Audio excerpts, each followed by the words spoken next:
In the early 1980s in Tsalenjikha District in the country of Georgia, a series of radio relay stations were built to connect the Enguri Dam with the Hudoni Dam for communication, which was under construction.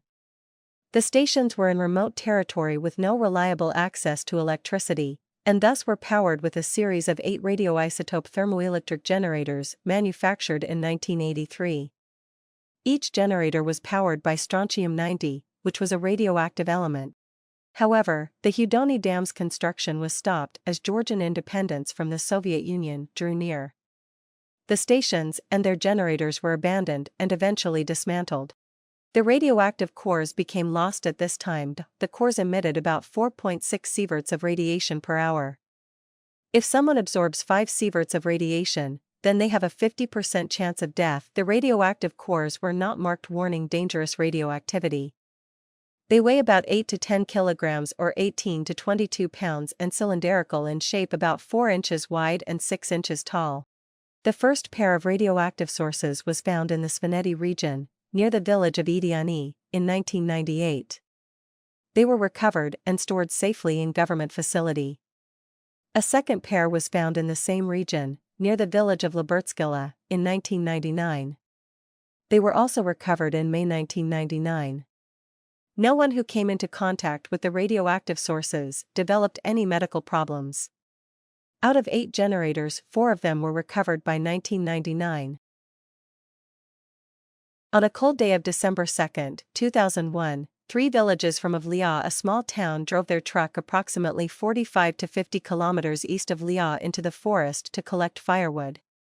At around 6 p.m., they found 2 metallic cylindrical objects lying on a forest path. Around them, the snow had melted for 3 feet radius, and the wet soil was steaming. One of the 3 men tried to pick up one of the cylinders and, finding that it was hot, dropped it immediately. They planned to place the gathered wood in their truck the next morning, and because it was getting dark, they decided to spend the night in the forest, using the hot objects they had discovered as personal heaters. One person used a strong wire to lift one of the hot objects, hooking it into the holes of its frame and carrying to a place from the forest path, just behind a large rock nearby. Other 2 lit a fire to prepare dinner and for their overnight stay in the open air. As the second object's frame did not have any holes, one person lifted the object from the ground, other curved a strong wire around it, moved the object to the rock and placed it near the other source of heat. The 3 individuals warmed themselves during the night using the open fire on one side, sitting and lying around it, and not far from the hot cylindrical objects, which they placed at a distance about 3 feet behind their backs. They lay next to these objects for during the night, coming into very close proximity to them. After dinner, they consumed some vodka. However, they felt unusually sick and could not sleep. Approximately 3 hours after their first contact with the radioactive cores, they began to suffer from nausea, headaches, dizziness, and vomiting.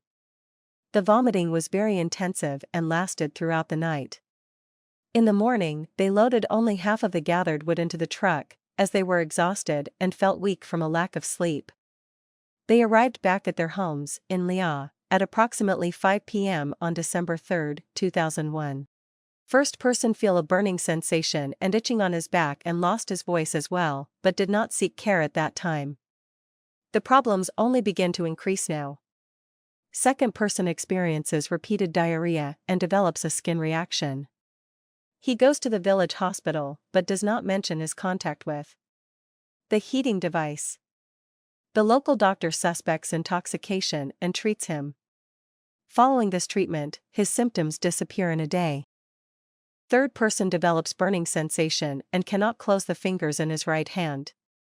The wife of the third person and the brother of the second person learned that all 3 men were ill with similar symptoms, including skin peeling off on their backs. The wife and brother reached out to the police, who suggested that all 3 men seek medical attention. All 3 patients were finally hospitalized on December 22 and in Tsalenjikha, Georgia. The 3 patients are diagnosed with acute radiation syndrome, and the case is reported to the Emergency Medical Center in Tbilisi, which requests a transfer of the patients to the Institute of Hematology and Transfusion in Tbilisi. On January 23, 2002, third person is discharged from hospital. After receiving treatment, Other patients remained in serious condition, and the government of Georgia petitioned the International Atomic Energy Agency for help treating them. First person is admitted to the Institute of Biophysics of the Bernasian Federal Medical Biophysical Center, in Moscow, Russian Federation. Second one is admitted to the Burn Treatment Center of the Percy Military Training Hospital, in Paris, France, for further medical treatment. Second person was hospitalized for over a year, and required extensive skin grafts, but survived and was discharged on March 18, 2003. First person's injuries lingered. He had received the very high amount of radiation on his back, as well as damage to his heart and vital organs. A large radiation ulcer formed on much of his upper left back. Despite intensive care, repeated antibiotics, multiple surgeries, and an attempted skin graft, the wound did not heal. His condition was complicated by tuberculosis, which prevented effective treatment of lung injury. He developed sepsis, and died of heart failure on May 13, 2004, 893 days after the radiation exposure. Meanwhile, the day after the hospitalization, Georgian authorities attempted to find the suspected radiation sources, but bad weather prevented them from reaching the site. On December 29, they tried again and ascertained the exact location, also shooting video footage. On January 4, 2002, the Georgian government appealed to the IAEA for help. A first attempt at recovering the sources was made 2 days later, but failed again due to weather. The containers were extremely well built, which prevented the loss of radioactive material under all but the most extreme conditions. They had been abandoned in the woods for over a decade and had released no radioactive material. The radiation hazard was localized only due to escaping ionizing radiation. For this reason, the IAEA had intended to wait until the spring thaw to recover the sources, but concerns by residents led the Georgian government to push for an early recovery. A tactically difficult recovery mission was successfully carried out on February 2, 2002. The recovery mission faced challenges, with winter weather being chief among them. The village of Potsko-Etseri was used as the base of operations. A special container lined with 25 centimeters or 9.8 inches of lead and weighing 5.5 metric tons was built for the purpose. An old military truck was converted for hauling the container. A group of 41 people were organized to take turns handling the source, with each person spending not more than 40 seconds near it. In the end, only 24 people were needed to actually be near the sources, and only those 24 people received significant doses. Worker radiation doses were monitored, and the highest dose was not more than 1.16 millisieverts, less than 10% of the dose of a full-body CT scan. The sources were successfully recovered, and carefully escorted by police back to a permanent storage location. Doses received between placing the sources in the truck and closing the lid over them was higher than expected due to the presence of a tarp over the truck. Inclement weather had prevented its removal, and it acted to reflect and scatter radiation back at the workers. The IAEA's final report concluded that the proximate cause of the accident was that the sources were unmarked and unlabeled, and thus their danger could not be known. It also condemned the illegal abandonment of the sources to begin with.